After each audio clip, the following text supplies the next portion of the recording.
Olá pessoal, hoje vamos falar sobre as doenças causadas por vírus, também conhecidas como as viroses. Bem, afinal já falamos sobre doenças causadas por bactérias e protozoários em outras aulas e hoje falaremos sobre as doenças causadas por esses vírus. Afinal, os vírus também fazem parte dos seres microscópicos que chamamos de micróbios, né? Os micróbios são diversos tipos de seres microscópicos que são classificados de uma forma geral como esses micróbios, essas microvidas. São protozoários, bactérias, fungos, vírus. E falaremos como ocorre o processo de uma infecção no organismo. Então, os vírus existem de diversos tipos diferentes morfologicamente, em seu formato, né? Temos formatos circulares, formatos mais cilíndricos, em formatos de bala, temos diversos tipos de formato de vírus, mas no geral, um vírus ele é formado por uma cápsula, geralmente uma cápsula de proteína que reveste ele, e dentro dele ele tem um material genético, pode ser um DNA, um ácido desoxirribonucleico, que no palavrão, não é? Pois é, pode ser, um vírus pode ter dentro dele o DNA ou também o RNA. Mas o vírus, será que é um ser vivo ou não? Há ainda essa discussão se os vírus são de fato seres vivos ou não. Todos os vírus sobrevivem somente dentro de um hospedeiro, eles são parasitas obrigatórios, eles não sobrevivem por muito tempo fora de um hospedeiro. Eles podem até entrar em uma forma de vida em que ele fique ali paralisado, dormente, por muito tempo. Mas assim que ele entrar em um novo organismo, ele começa a se reativar e a se reproduzir novamente. Então, como atua um vírus em um organismo? Um vírus ele é milhares de vezes menor que uma célula. Você pode pensar que é como se fosse um vírus, uma bola de gude e uma célula humana, aquelas bolas grandes de academia, de pilates. Então, o vírus ele entra na célula por meio dos seus receptores, de suas proteínas, que são os sinalizadores que tem dentro, que tem, aliás, por fora de sua superfície, que encaixam com os receptores da célula. Então, é como se fosse uma chave e uma fechadura, em que o vírus ele entra em contato com a célula e consegue a permissão para entrar dentro dessa célula. E ao entrar na célula do hospedeiro, que ele está infectando, ele vai liberar o seu material genético, seja seu RNA ou seu DNA. Esse material genético carrega informações para produzir novos vírus. É como se fosse um manual de instruções para que a célula que produz proteínas para ela própria comece a produzir novos vírus. Então essa informação do vírus segue para estruturas específicas de dentro da célula humana ou da célula animal, em que a célula começa então a reproduzir pedaços novos desses vírus, tanto pedaços da sua membrana como também um novo RNA. Então vai se montando ao longo do tempo novos vírus. A célula passa a virar uma fábrica de novos vírus, mesmo sem saber. A partir de então, dessa produção de novos vírus, os vírus são remontados, novos vírus são montados dentro dessa célula e partem para a corrente sanguínea para invadir novas células. Então esse processo em que o vírus está dentro de uma célula até ele passar para o organismo inteiro, se espalhando por todo o organismo pela corrente sanguínea, chama-se período de incubação, em que o vírus ele está incubado dentro da célula, se reproduzindo para em seguir ser liberado pela corrente sanguínea, infectando novas células. E quando o vírus se encontra na corrente sanguínea, chama-se viremia, né? Que quando o vírus está na corrente sanguínea.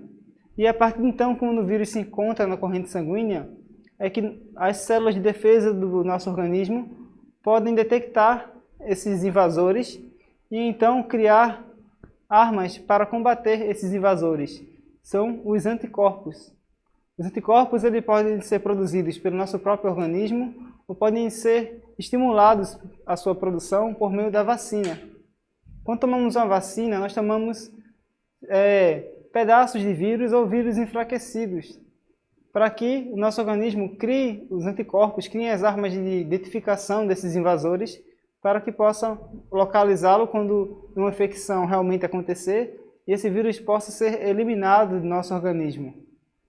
E aí, quando isso acontece, quando esse vírus é identificado, esse vírus se espalha para o nosso organismo, nós temos sintomas gerais de uma infecção, que são dores no corpo, febre alta, tudo são reações do organismo para limitar a ação desse invasor, a ação desse vírus no nosso corpo.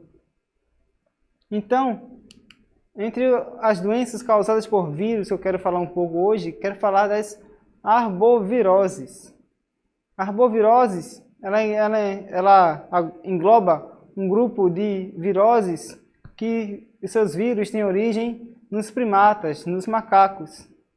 São animais que moram em árvores, por isso chamado de arboviroses, de vírus vindos das árvores, dos animais e das árvores, em específico os macacos. Temos a febre amarela, a febre chikungunya, a dengue e a zika. As principais no nosso meio urbano são essas três, né? A chikungunya, a dengue e a zika. Quem não conhece alguém que já se infectou com a dengue ou com a chikungunya, ouviu falar de alguém que já adquiriu zika?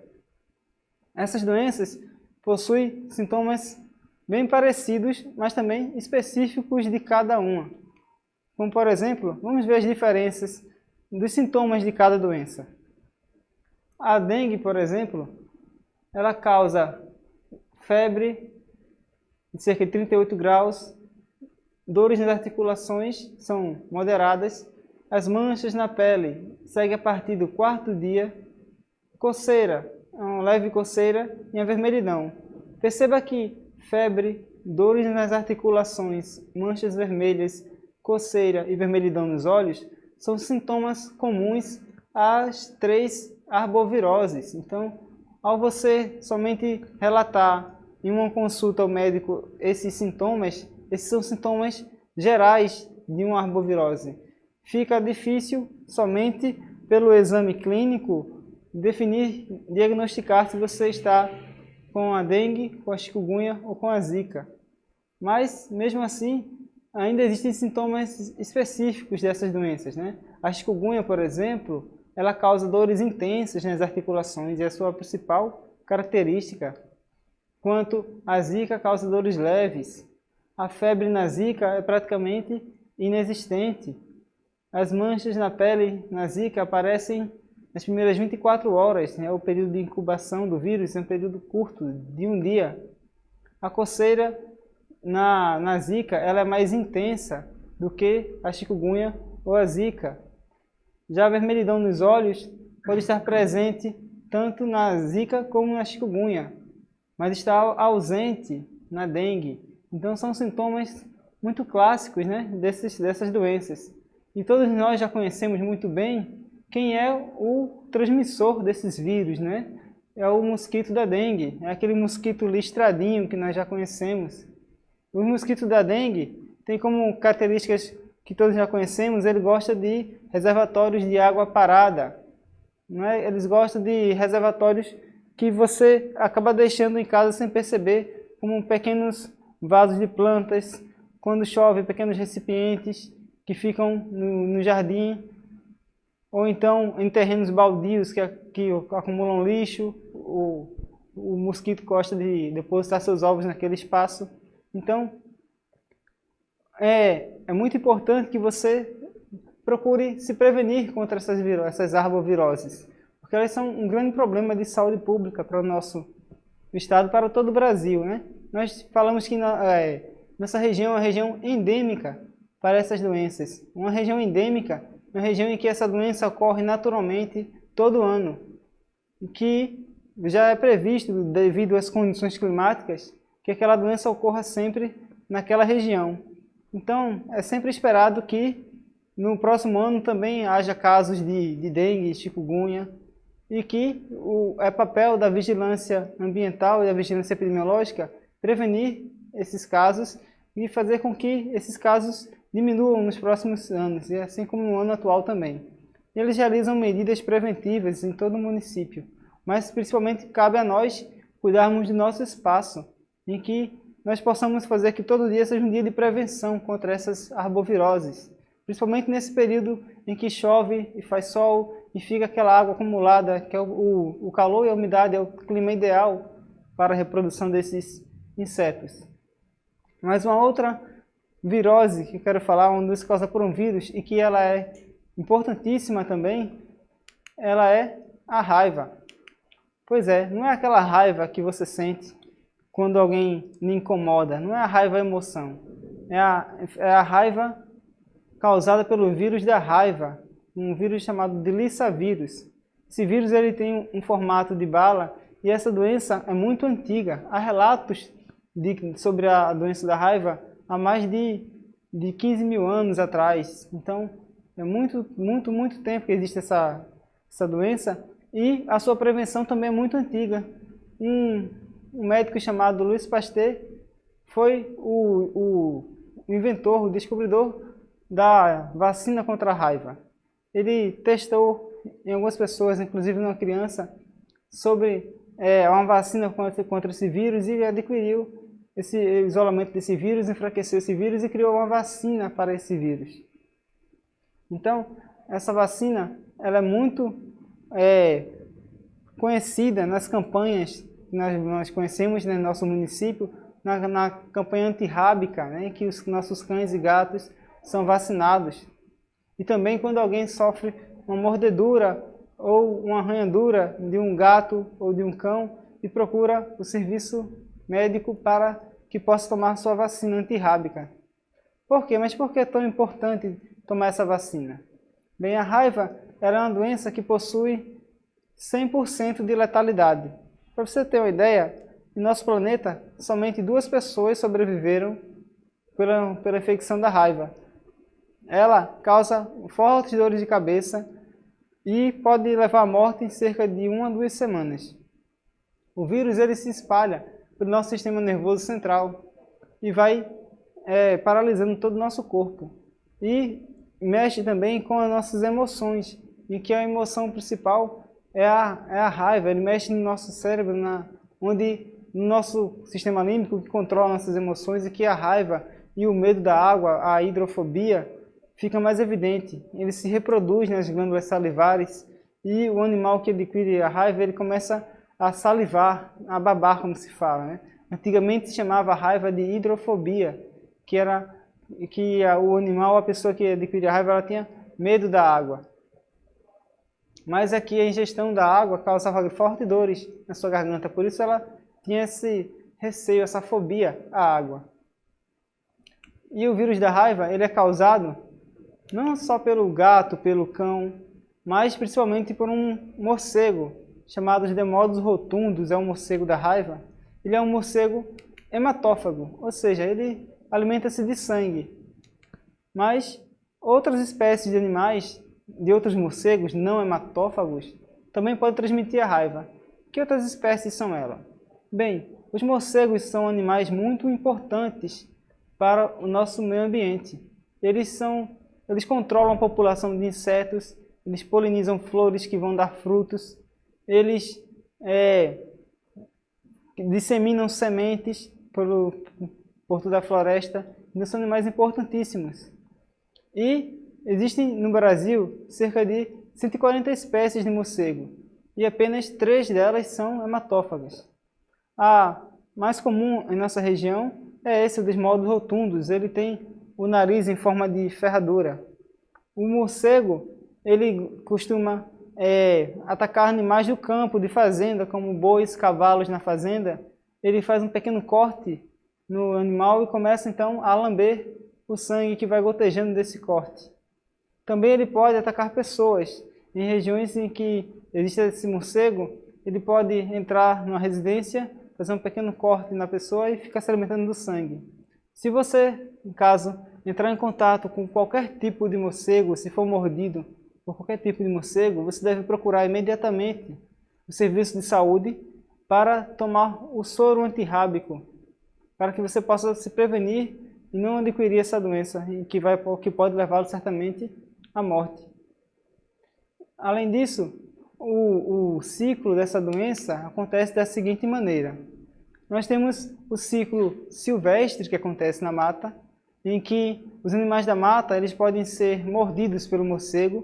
Por exemplo, um sagui ele pode ser mordido por um morcego e você costuma alimentar saguis no quintal de casa, acha bonito aquele sagui visitando, comendo na sua mão. Se você for mordido por um animal silvestre, como um sagui ou uma raposa, você também deve procurar o serviço de saúde para tomar o soro antirrábico. Então evite alimentar animais silvestres para evitar acidentes e também possivelmente adquirir a raiva.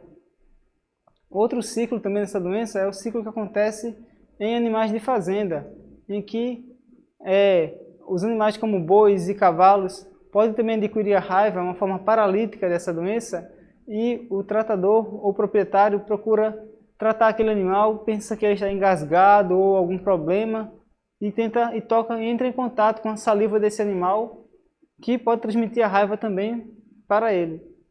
Então, por isso, se suspeita de que o animal esteja com raiva ou você possua morcegos hematófagos em sua propriedade, o ideal é você procurar a vigilância ambiental do município para receber orientações sobre isso.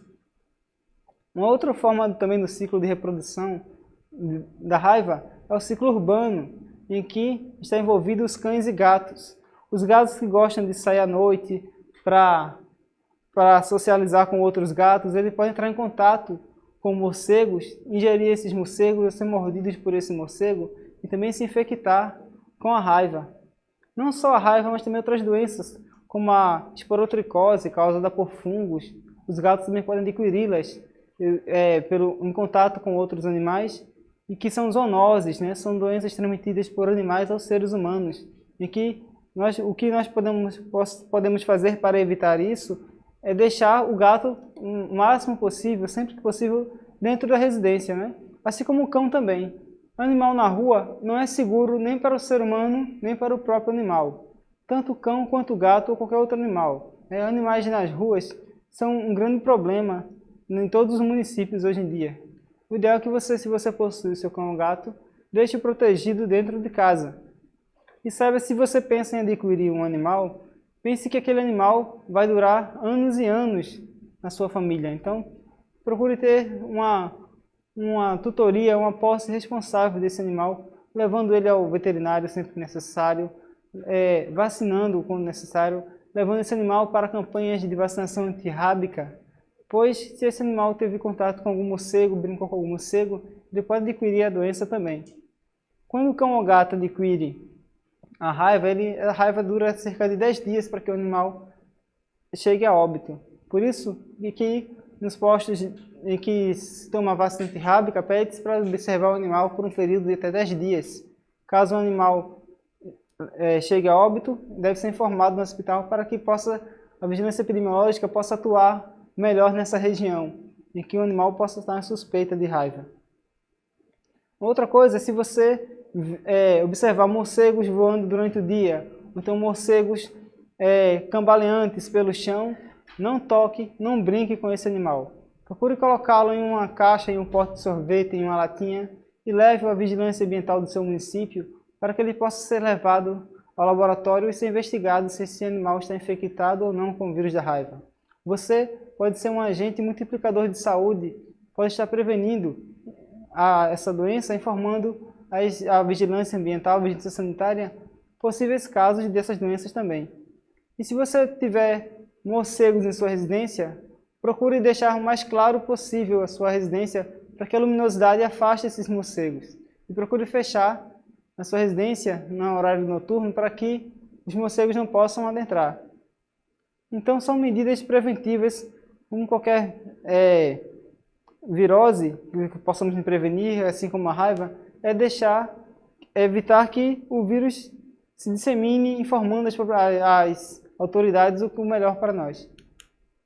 Por isso, gente, não só em relação às viroses, mas em relação a quaisquer outros assuntos no nosso dia a dia, procure os livros, leiam, estudem, foque nos estudos, isso mesmo, foca nos estudos, para que você possa sempre aprender mais e se desenvolver, ok? Valeu, pessoal, até a próxima aula, um abraço, tchau, tchau!